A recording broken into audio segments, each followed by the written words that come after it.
తెలంగాణ రాష్ట్ర ప్రభుత్వం తరఫున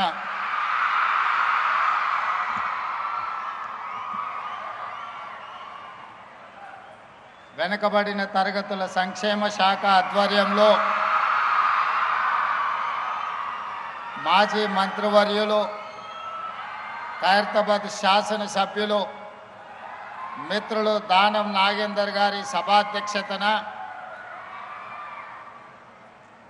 శ్రీ మహాత్మా జ్యోతిబా పూలే మరియు శ్రీమతి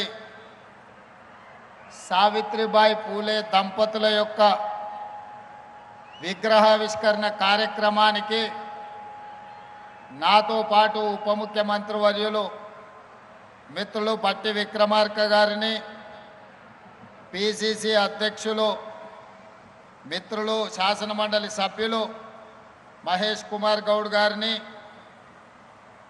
హైదరాబాద్ ఇన్ఛార్జ్ మంత్రివర్యులు మిత్రులు పొన్నం ప్రభాకర్ గారిని, సహచర మంత్రివర్గ సభ్యులు దుద్దిల్ల శ్రీధర్ బాబు గారిని, సోదరిమణి మంత్రివర్యులు కొండా సురేఖ గారిని, మరో సహచర మంత్రివర్గ సభ్యులు వాకిటి శ్రీహరి గారిని, మరో సహచర మంత్రివర్గ సభ్యులు మహమ్మద్ అజారుద్దీన్ గారిని, ప్రభుత్వ ప్రత్యేక సలహాదారులు పెద్దలు మాజీ పార్లమెంట్ సభ్యులు మాజీ పిసిసి అధ్యక్షులు కె కేశవరావు గారిని, మరో ప్రభుత్వ ప్రత్యేక సలహాదారులు మాజీ పిసిసి అధ్యక్షులు వి హనుమంతరావు గారిని, బలహీన వర్గాల నాయకుడు 5 దశాబ్దాలు మీకోసమే కొట్లాడిన రాజ్యసభ సభ్యులు మిత్రులు ఆర్ కృష్ణయ్య గారిని, అదేవిధంగా మరో రాజ్యసభ సభ్యులు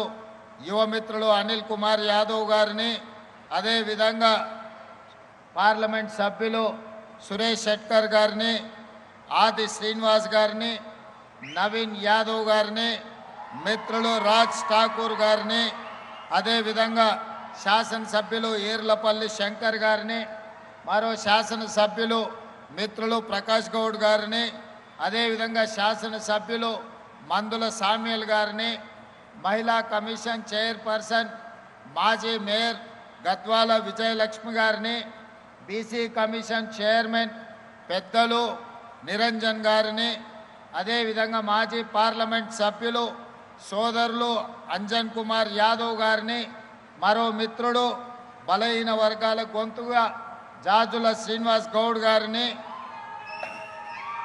వివిధ కార్పొరేషన్ల చైర్మన్లను, బలహీన వర్గాల సంఘాలకు సంబంధించిన చాలామంది నాయకులను, ప్రాణ సమానులైన యువమిత్రులు తమ్ముళ్ళు చెల్లెండ్లు వేలాదిగా హాజరయ్యి ఆదర్శ పురుషుడైన జ్యోతిబా పూలే దంపతుల యొక్క విగ్రహావిష్కరణ కార్యక్రమాన్ని ఒక పండుగ వాతావరణంలో నిర్వహించినందుకు మనస్ఫూర్తిగా అభినందనలు తెలియజేస్తున్నా. మిత్రులారా, చాలా సందర్భాలలో చాలా ప్రదేశాలలో డాక్టర్ బాబాసాహెబ్ అంబేద్కర్ గారి విగ్రహాన్ని లేదా మహాత్మా గాంధీ గారి విగ్రహాన్ని లేదా జ్యోతిబా పూలే విగ్రహాన్ని లేదా శ్రీమతి ఇందిరాగాంధీ రాజీవ్ గాంధీ గారి విగ్రహాలను ఈ రాష్ట్రంలో ఈ దేశంలో ఎక్కడికి వెళ్ళినా మనం చూస్తూ ఉంటాం. చాలామంది ఈ విగ్రహాల దగ్గరికి జయంతి వర్ధంతుల సందర్భంగా వారిని స్మరించుకోవడానికి, వారు చేసిన గొప్పతనాలను మాట్లాడుకోవడానికి మనం వేదికలుగా చూస్తూ ఉంటాం, వేదికలుగా మనం ఉపయోగిస్తూ ఉంటాం.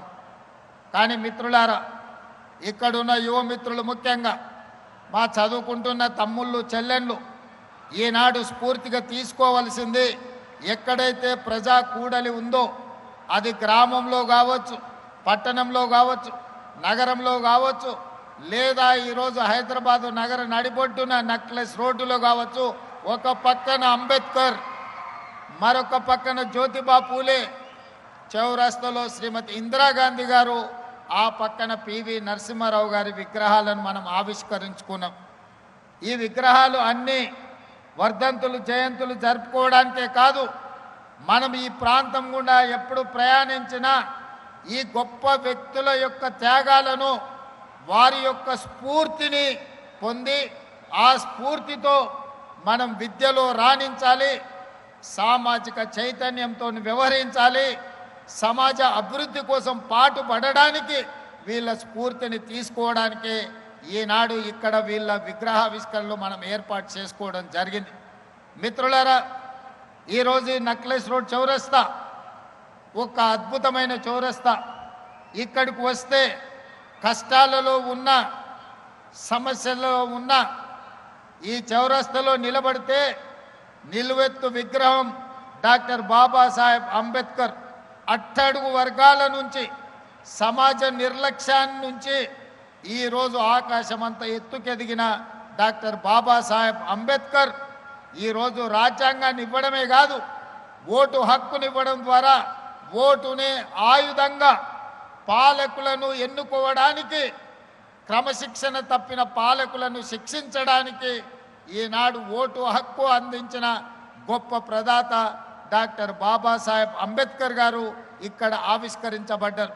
అదేవిధంగా సమాజంలో అంటరానితనం, ఆకలి కేకలు, నిరక్షరాస్యత, మూఢనమ్మకాలు, ఆనాటి కాలంలో అసలు చదువు అనేదే అందని సమయం, మహిళ చదువు అనేది ఆలోచనకు ఊహ కూడా అందని సందర్భం. 150-160 సంవత్సరాల క్రితం ఆనాడు జ్యోతిబా పూలే మనలో చైతన్యం రావాలి అనంటే, మన బతుకులు బాగుపడాలి, మన తలరాత మారాలి అంటే చదువు ఒక్కటే ఆయుధంగా మారాలి. చదువుకున్న వాడు ఆదర్శ పురుషుడుగా రాణిస్తాడు, ఆదర్శ మహిళగా రాణిస్తారని గుర్తించి 150-160 సంవత్సరాల క్రితం తను చదువుకోవడమే కాదు, తన సతీమణిని కూడా చదివించడం ద్వారా మహిళకు చదువు ఎంత ముఖ్యమో జ్యోతిబా పూలే మనకు ఒక ఆదర్శప్రాయుడుగా నిలబడ్డాడు.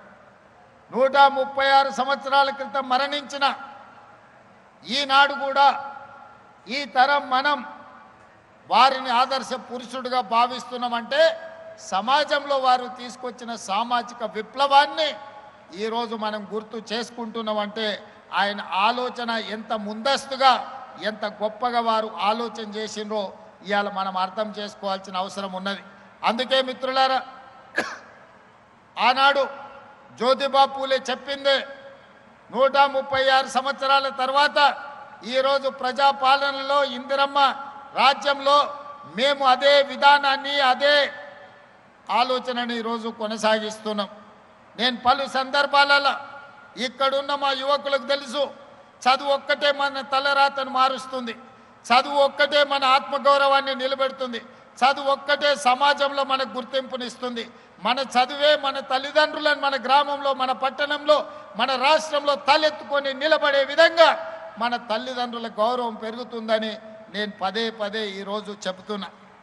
ఈనాడు మన ప్రభుత్వం వచ్చిన తర్వాతనే వివక్షకు లోనైన సమాజంలో విభజన కావించబడ్డ కులాల విభజనను ఈరోజు కులాల నిర్మూలన చెయ్యాలి అనంటే, సామాజిక చైతన్యం తీసుకురావాలి అనంటే బీసీ కులాలు వేరు, ఎస్సీ కులాలు వేరు, ఎస్టీ కులాలు వేరు, మైనారిటీ కులాలు వేరువేరుగా రెసిడెన్షియల్ స్కూళ్ళల్లో చదువుకోవడం కాదు, అందరు కలిసి కట్టుగా ఉన్నత వర్గాలతో సహా ఒకే దగ్గర చదువుకోవడం ద్వారా, ఒకే దగ్గర కూర్చొని తినడం ద్వారా, కలిసి జీవించడం ద్వారా కుల వ్యవస్థను నిర్మూలించవచ్చని ఈరోజు యంగ్ ఇండియా రెసిడెన్షియల్ స్కూల్స్ని ఒక విప్లవాత్మకమైన మార్పుని ఈరోజు తెలంగాణ రాష్ట్ర ప్రభుత్వం తీసుకొచ్చింది.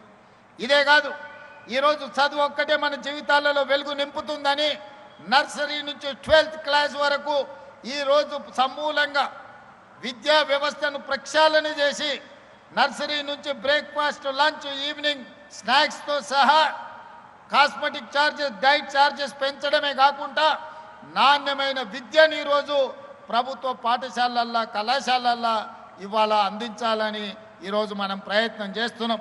పెద్దలు ఆర్ కృష్ణయ్య గారు చెప్పినారు ఫీజు రియంబర్స్మెంట్ గురించి. గతంలో జరిగిన అవకతవకలను వదిలేస్తే ఈ విద్యా సంవత్సరం నుంచి అడ్వాన్స్గా బ్యాంకు ఖాతాలో డబ్బులు రెడీగా పెడుతున్నాం. ప్రతి సంవత్సరం 2,400 కోట్ల రూపాయల ఫీజు రియంబర్స్మెంట్ అడగకుండానే మీ ఖాతాలలో వేసి ఎవరి దగ్గర మీరు చెయ్యి చాచాల్సిన అవసరం లేదు. పారదర్శకంగా ప్రక్షాళనతో ఈరోజు మీ ఫీజు రియంబర్స్మెంట్ను అమలు చేయడానికి ఈ ప్రభుత్వం నిర్ణయం తీసుకున్నది.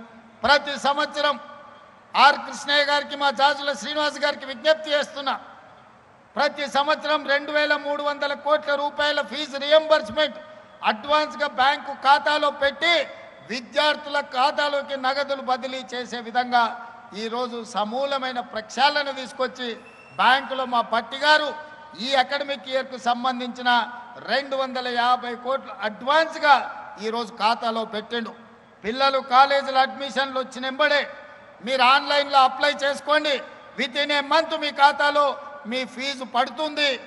ఎవరు కలత చెందాల్సిన, ఎవరు చింతించాల్సిన అవసరం లేదు.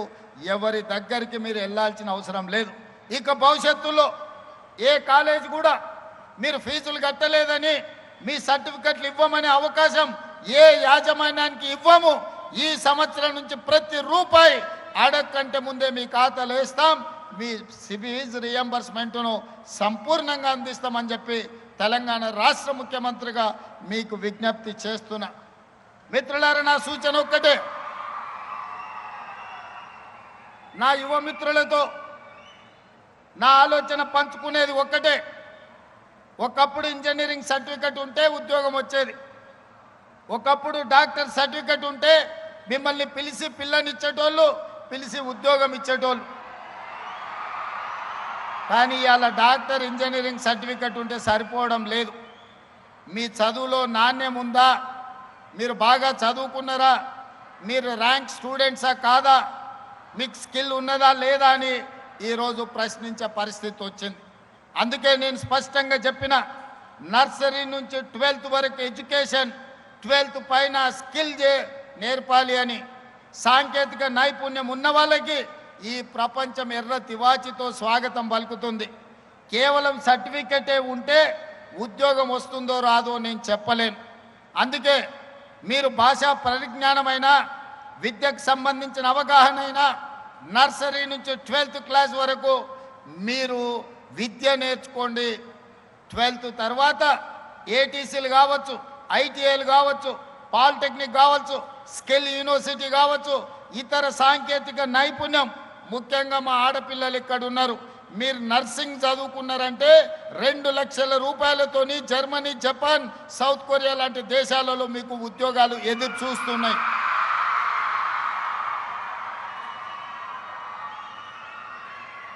డాక్టర్లు, లాయర్లు, ఇంజనీర్లతో పాటు సాంకేతిక నైపుణ్యాన్ని నేర్చుకోండి. ఐఏఎస్లు, ఐపీఎస్లతో పాటు సాంకేతిక నైపుణ్యం నేర్చుకోండి. ఈరోజు మన ప్రభుత్వం సాంకేతిక నైపుణ్యం కోసం సంపూర్ణమైన అవగాహనతో ముందుకు వెళ్తున్నది.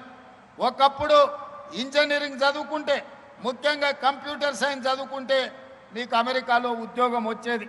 అమెరికా వెళ్తాడు, ఐటీ ఉద్యోగం వస్తుంది, డాలర్లు మాకు పంపిస్తారు, మా జీవితాలలో మార్పు వస్తుందని తల్లిదండ్రులు ఆశించరు. కానీ ఇవాళ ఆనాడు ఉద్యోగాలు వచ్చిన ఐటీ నిపుణులు కూడా ఉద్యోగాలు పోయి ఈరోజు వెనక్కి మళ్ళీ ఇంటికి వచ్చే పరిస్థితి వచ్చింది. ప్రధానంగా సాంకేతిక విప్లవం వచ్చింది. ఆర్టిఫిషియల్ ఇంటెలిజెన్స్ వల్ల ఇంజనీరింగ్ గ్రాడ్యుయేట్ ఐటీ నిపుణుల ఉద్యోగాలు కూడా పోయే పరిస్థితి వచ్చింది. మరి ఏ విధంగా ఈ సంక్షోభాన్ని ఎదుర్కోవాలో ఈరోజు మనం ఆలోచన చేయాల్సిన అవసరం ఉన్నది.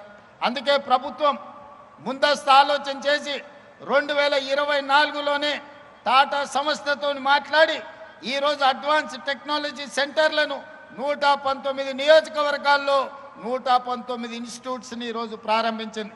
ఏటీసీలో చేరితే ప్రతి స్టూడెంట్కు 2000 రూపాయలు స్టైఫండ్ ఇవ్వడం ద్వారా మీ తొవ్వ ఖర్చులకు, మీ చేతి ఖర్చులకు, మీ తల్లిదండ్రుల మీద ఆధారపడకుండా బట్టి విక్రమార్క గారే ఈరోజు మీకు నగదు ఇస్తున్నాడు. ఉచితంగా చదువు చెప్పడమే కాదు, సాంకేతిక నైపుణ్యం నేర్పడమే కాదు, జర్మన్, జపానీస్ లాంగ్వేజ్ నేర్పించడమే కాదు, ఇంగ్లీష్తో పాటు ఈరోజు విద్యతో పాటు సాంకేతిక నైపుణ్యాన్ని నేర్పిస్తున్నాం. అందుకే డాక్టర్లు, లాయర్లు, ఇంజనీర్లతో పాటు సాంకేతిక నైపుణ్యం నేర్చుకోవడానికి ఈరోజు మీరు సంసిద్ధులు కండి. ఒకప్పుడు చదువులు పోటీ తక్కువ ఉన్నప్పుడు సర్టిఫికెట్ ఉంటే ఉద్యోగం వచ్చేది. ఇవాళ పరిస్థితి లేదు. మొన్న మేము గ్రూప్ 1 ఉద్యోగాలు 562 మందిని నియమిస్తే 60% బలహీన వర్గాలకు ఉద్యోగాలు వచ్చినాయి.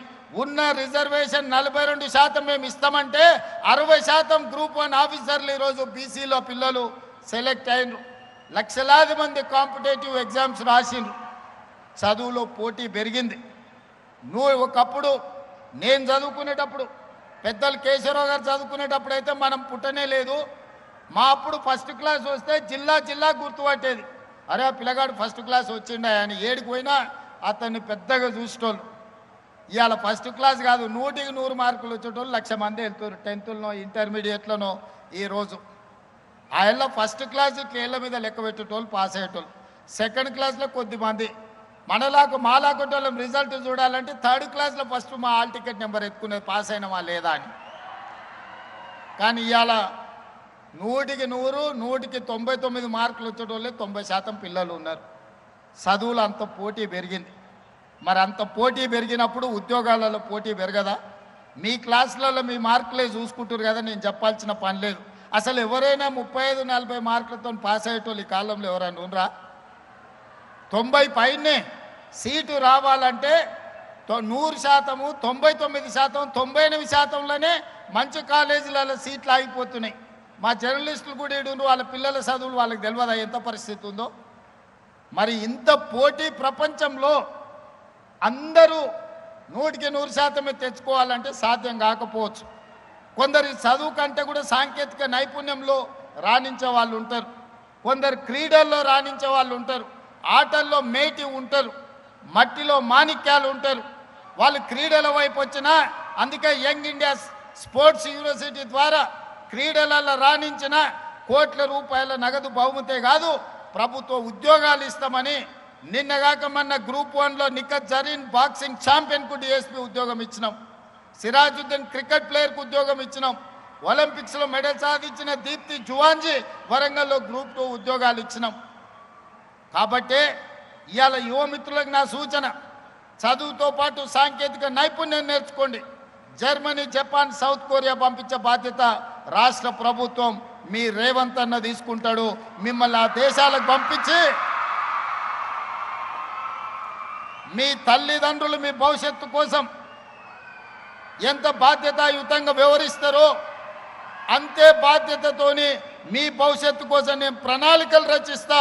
మీరు అద్భుతంగా రాణించండి. సాంకేతిక నైపుణ్యంలో జర్మన్, జపాన్, సౌత్ కొరియా లాంటి దేశాలలో మీకు ఉద్యోగాలు ఇప్పించే బాధ్యత నేను తీసుకుంటా. మీరు క్రీడల్లో రాణించండి. రాష్ట్ర స్థాయిలో మెడల్లు సాధించండి. దేశ స్థాయిలో దేశానికి గౌరవాన్ని తీసుకురండి. ఒలింపిక్స్లో మెడల్ తీసుకురండి. ప్రభుత్వ ఉద్యోగాలు ఇచ్చి నగదు నజరానాలు ఇచ్చే బాధ్యత మీరు రేవంత్ అన్న తీసుకుంటాడు. అది నాది జిమ్మేదారి. ఇవాళ చదువుకుంటేనే మన బతుకులు మారుతాయి. చదువుకుంటేనే మన తలరాత మారుతుంది. సాంకేతిక నైపుణ్యం ఉంటేనే ఉద్యోగ ఉపాధి అవకాశాలు వస్తాయి. అవకాశాలు అందిపుచ్చుకోవాలి. అవకాశాల కోసం పోటీ పడాలి. మన ప్రభుత్వం అమలు చేస్తున్న సంక్షేమం కావచ్చు, అభివృద్ధి కావచ్చు, సామాజిక చైతన్యంతో తీసుకుంటున్న విప్లవాత్మకమైన ప్రభుత్వ నిర్ణయాలు కావచ్చు. ఆనాడు 40 సంవత్సరాలు కృష్ణ మాదిగ ఎస్సీ కులాల వర్గీకరణ కోసం కొట్లాడాడు. మాదిగ ఉపకులాల కోసం దేశం మొత్తం పోరాటం చేశారు. 30-40 సంవత్సరాలు ఎవ్వరు అమలు చేయలే. ఈనాడు ధైర్యంగా గుండె మీద చేసుకొని తెలంగాణ రాష్ట్ర ముఖ్యమంత్రిగా దేశంలో మొట్టమొదటి రాష్ట్రంగా మాదిగ ఉపకులాల వర్గీకరణ చేసి ఈరోజు 30-40 మంది గ్రూప్ 1 అధికారులకు నియామక పత్రాలు అందించిన ప్రభుత్వం తెలంగాణ రాష్ట్ర ప్రభుత్వం. మాదిగ ఉపకులాల వర్గీకరణ చేయడం ద్వారా సమాజంలో ఉన్న సమస్యను పరిష్కరించడం. కులగణన ఈ దేశంలో గొర్రెలకు లెక్కుంది, బర్రెలకు లెక్కుంది, కోళ్ళకు లెక్కుంది, కుక్క పిల్లలకు లెక్కుంది, చాప పిల్లలకు కూడా లెక్కుంది. కానీ మా బలైన వర్గాలకు లెక్క లేదు. 100 సంవత్సరాల నుంచి ఎవరు లెక్క కట్టాలన్న ఆలోచన చేయలే. ఆలోచన చేసిన ధైర్యం చేయలేదు ఎవరు బలైన వర్గాలను లెక్కించడానికి. 1931లో బ్రిటిష్ రాజులు చేస్తే 100 ఏళ్ళే మళ్ళీ ఎవరు చేయలే. కానీ ఈనాడు మా మిత్రుడు మహేష్ కుమార్ గౌడ్ గారు, మా సోదరుడు బట్టి విక్రమార్క గారు, నేను కలిసి పొన్నం ప్రభాకర్ గారి అధ్యక్షతన ఈ దేశంలోనే మొట్టమొదటి రాష్ట్రం తెలంగాణ రాష్ట్రం జనగణన చేసి బలహీన వర్గాల లెక్క తేల్చి మీరు ఎంతమంది ఉన్నారో, మీరు ఎంత భాగస్వామ్యం మీకు ఇవ్వాలో లెక్కలు తేల్చి ఈరోజు కేంద్ర ప్రభుత్వానికి సవాలు విసిరిన ప్రభుత్వం ఈ తెలంగాణ రాష్ట్రంలో ఉంది. మీ రేవంత్ అన్నగా నేను మీకోసం చేసి పెట్టిన ఈరోజు ఫిబ్రవరి 2024 నాడు మొదలుపెట్టి ఫిబ్రవరి 2025 నాటికి సంవత్సరం తిరిగే లోపల లెక్కలు మొత్తం లెక్క పెట్టి ఫిబ్రవరి 4ను సామాజిక సోషల్ జస్టిస్ డేగా ఈరోజు తెలంగాణ రాష్ట్ర ప్రభుత్వం జరుపుకుంటుంది. సోదరులారా, వేదిక మీద ఉన్న మిత్రులందరికీ తెలుసు, జాజుల శ్రీనివాస్ గౌడ్ గారికి చాలా వివరంగా తెలుసు ఎన్ని ఒత్తిళ్ళు వచ్చినాయో, ఏ పరిస్థితుల్లో తప్పు జరగకుండా కోర్టుల ముందు నిరంజన్ గారు ఉన్నారు, ఇక్కడే బీసీ కమిషన్ చైర్పర్సన్, కోర్టులో పిటిషన్లు వేసినోళ్ళు, లిటిగేషన్లు పెట్టినోళ్ళు, ముందుకు వద్దన్నోళ్ళు, శాపనార్థాలు పెట్టినోళ్ళు, కులగణన జనగణనలో భాగస్వామ్యం చెయ్యనోళ్ళు, మాజీ ముఖ్యమంత్రి మాజీ మంత్రులు చేసినోళ్ళు ఈ జనగణ బీసీ కులగణలో పాల్గొనలే. వాళ్ళు లెక్కలకే రాలే. ఎందుకంటే లెక్క పెడితే వాళ్ళు ఎంతమంది ఉన్నారో తెలుస్తుంది, వాళ్ళకి ఎన్ని పదవులు ఇచ్చినారో తెలుస్తుందని లెక్కలోనే వాళ్ళు లైన్లో నిలబడలే. అయినా వాళ్ళు అసెంబ్లీలో వ్యతిరేకించిన చట్టపరంగా కమిషన్ నియమించి చట్టపరంగా అన్ని నిబంధనలు అమలు చేసి ఈరోజు దేశంలోనే మొట్టమొదటి రాష్ట్రంగా బలహీన వర్గాల లెక్కలు తేల్చిన రాష్ట్రం తెలంగాణ రాష్ట్రం. మనమే మొదటి రాష్ట్రం, మనమే చివరి రాష్ట్రం. ఇన్ని గొప్పలు చెప్పే ప్రధానమంత్రి గారు గుజరాత్లో కూడా చెయ్యలేదు. ఈరోజు భారతదేశ జనాభా లెక్కలు కట్టాలి అనంటే కులగణన చెయ్యక తప్పని పరిస్థితి ప్రధానమంత్రికి కల్పించడం. మా హనుమంతరావు గారు ఢిల్లీ స్థాయిలో కొట్లాడుతున్నాడు. ఢిల్లీలో ధర్నా జరిగినప్పుడు కూడా నేను అక్కడికి వెళ్ళినా. వెనకటికి పెద్దోళ్ళు చెప్పారు ఏట్లేసినా లెక్కగట్టి వెయ్యాలని. మరి బలహీన వర్గాలకు సంక్షేమాన్ని అందించాలన్నా, బలహీన వర్గాలకు ఉద్యోగ ఉపాధి అవకాశాలు ఇవ్వాలన్నా వాళ్ళ లెక్క ఉండాలి కదా. ఆ లెక్కను జిమ్మెదారితో మన ప్రభుత్వం చేసింది, మీకోసం చేసింది, మీ భవిష్యత్తు కోసం చేసింది. భవిష్యత్ తరాల యొక్క అభ్యున్నతే మా ఆలోచన. ఇవాళ సామాజిక చైతన్యానికి అవసరమైన ప్రతి నిర్ణయాన్ని ఎస్సీ వర్గీకరణ కావచ్చు, బీసీ కులగణన కావచ్చు, ఈ రకంగా ప్రతి సమస్యను ఒకటొకటిగా పరిష్కరించుకుంటూ పోతున్నాం. మిత్రులారా, ఆనాడు ప్రభుత్వం మీరు చూసి ఉండొచ్చు. ఆనాటి ప్రభుత్వం నినాదం ఏంది? బర్రెలు గొర్రెలు పెంచుకోండి, చేపలు పట్టుకోండి, చెప్పులు గుట్టుకోండి అని చెప్పి బలహీన వర్గాలను దళితులకు కులవృత్తి చేసుకోండి అని చెప్పిండ్రు. ఆనాడు ప్రభుత్వం పెద్ద పెద్ద ప్రకటనలు ఇచ్చింది. మా మిత్రుడు శ్రీహరి ఉన్నాడు, చేపలు పట్టుకోండి అని ముదిరాజులకు మా బెస్త సోదరులకు చెప్పారు. గొర్రెలు బర్రెలు పెంచుకోండి అని మా యాదవ్ సోదరులకు చెప్పిండ్రు. మా సోదరులు మా దళిత సోదరులకు చెప్పులు కుట్టుకోమని చెప్పిండు. ఎందుకయ్యా అంటే మీరు గొర్రెలు బర్రెలు పెంచుకొని, మీరు చేపలు పట్టుకొని, మీరు చెప్పులు కుట్టుకుంటుంటే వాళ్ళ పిల్లలు మాత్రం రాజ్యాలు ఏలాలని వాళ్ళ ఆలోచన. మీరు చదువుకుంటే, మీరు డాక్టర్లు ఇంజనీర్లు అయితే, మీరు ఐఏఎస్లు ఐపీఎస్లు అయితే రాజ్యాధికారంలో మీరు భాగం అడుగుతారు. కాబట్టి మీరు చదువుకోవద్దన్న ఆలోచనతోని గొర్రెలు బర్రెలు చేపలు చెప్పులు కుట్టుకోండి అని ఆనాటి పాలకులు చెప్తే మీ సోదరుడు రేవంత్ అన్న చెప్పిండు. మన ముత్తాతల నుంచి అదే పని చేసి, మన తాతలు అదే చేసి, మన తల్లిదండ్రులు కూడా చెప్పులు కుట్టో గొర్రెలు బర్రెలను కాసుకోనో మనల్ని బడికి పంపించారు చదువుకోమని. ఇప్పుడు కూడా మన తరం చెప్పులు కుట్టుకోవాల్సిందేనా? ఇప్పుడు కూడా గొర్రెలు బర్రెలను పెంచుకోవాల్సిందేనా? చేప పిల్లల్ని పట్టుకోవాల్సిందేనా? మనలో మార్పు రావద్దా? ఈ సమాజంలో మనం డాక్టర్లు కావద్దా? ఈ సమాజంలో లాయర్లు ఇంజనీర్లు కావద్దా? ఈ సమాజంలో ఐఏఎస్లు ఐపీఎస్లు కావద్దా? ఈ సమాజంలో ఎమ్మెల్యేలు ఎంపీలై మంత్రులై ఈ దేశ పరిపాలనలో భాగస్వాములు మీరు కావద్దా? అందుకే ఇవన్నీ జరగాలి అని అంటే మీరు చదువుకోవాలి. చదువు ఒక్కటే మీ తలరాతను మారుస్తుంది. మీ చదువు ఒక్కటే ఈ తెలంగాణ రాష్ట్రాన్ని అభివృద్ధి పదం వైపు నడిపిస్తుంది. భారతదేశాన్ని ప్రపంచ చిత్రపటంలో గొప్ప దేశంగా నిలబెడుతుంది. దానికి చదువు ఒక్కటే పరిష్కారం, చదువు ఒక్కటే మార్గం. ఇది నేను చెప్పడం లేదు. ఈనాడు విగ్రహాలు ఆవిష్కరించుకున్న జ్యోతిబా పూలే ఈరోజు సావిత్రిబాయి పూలే 150 ఏండ్ల కింద చదువు ఒక్కటే మన తలరాతను మారుస్తుందని చెప్పారు.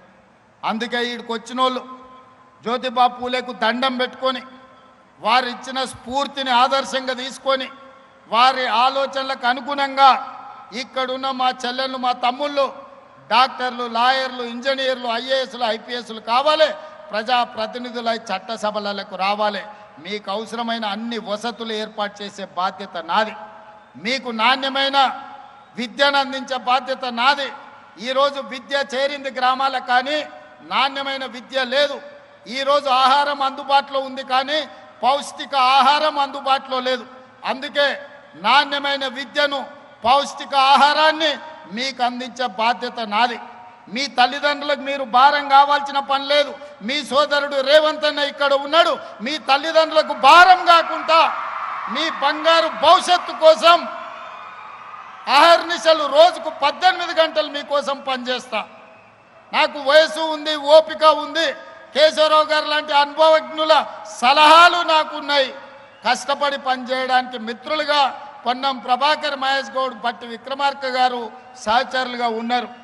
ఇంత మంచి అవకాశం మళ్ళీ రాదు. ఇలాంటి మీరు కోరుకున్న ప్రభుత్వం ఇప్పట్లో మళ్ళీ రాదు. దీన్ని కొనసాగించండి. మీ ఉజ్వల భవిష్యత్తుకు పనిచేసే అవకాశం మాకు లభించింది. ఈ అవకాశాన్ని ఉపయోగించుకొని మీ బంగారు భవిష్యత్తుకు బాటలు వేసే బాధ్యత ఈ ప్రభుత్వం తీసుకుంటుంది. ఈ కార్యక్రమానికి విచ్చేసిన సోదరిమణులందరూ, ముఖ్యంగా విద్యార్థులందరినీ మనస్ఫూర్తిగా అభినందిస్తున్నా. చదువులో రాణించండి, క్రీడల్లో రాణించండి, పరిపాలనలో రాణించండి. ఒక పారదర్శకమైన ప్రభుత్వాన్ని నడిపించడానికి సహకరించాల్సిందిగా కోరుకుంటూ మీ అందరి దగ్గర సెలవు తీసుకుంటున్న. ధన్యవాదాలు మిత్రులారా.